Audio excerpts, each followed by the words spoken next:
நம்ம ஒரு ஊருக்கு போகணும்னு பஸ் ஸ்டாண்ட்ல காத்து நிப்போம். அந்த ஊருக்கு பஸ்ஸே வராது. சரி ரொம்ப நேரம் காத்து நிக்க கூடாதுன்னு வர்ற பஸ்ல ஏறிடலாம்னு நினைச்சா நமக்கு வர்றது ஒரு டவுன் பஸ்ஸாத்தே இருக்கும். சரி டவுன் பஸ்னாலும் டவுன் பஸ்ன்னு ஏறி பாதி தூரத்துக்கு தான் போயிருப்போம்.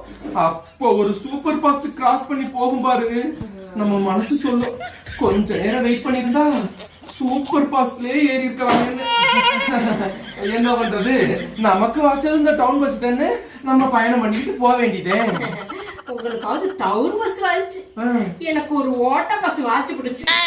அந்த பஸ்ல நான் ஏறிட்டு நான் பட்ட பாடு இருக்குதே, ஓடணும் தெரியாம எப்ப நிக்கணும் தெரியாம தவியா தவிக்க வேண்டியது பஸ். நான் அந்த ஓட்ட பஸ்ல ஏறினதுக்கு அப்புறம் தான் என்னையும் கிராஸ் பஸ் ஏசி பஸ் போச்சு. நானும் நினைச்சேன் கொஞ்சம் காத்து தான் ஏசி பஸ்ல ஏறி இருக்கலாம். யாராருக்கு என்ன அமையணுமோ அதுதானே அமையும்.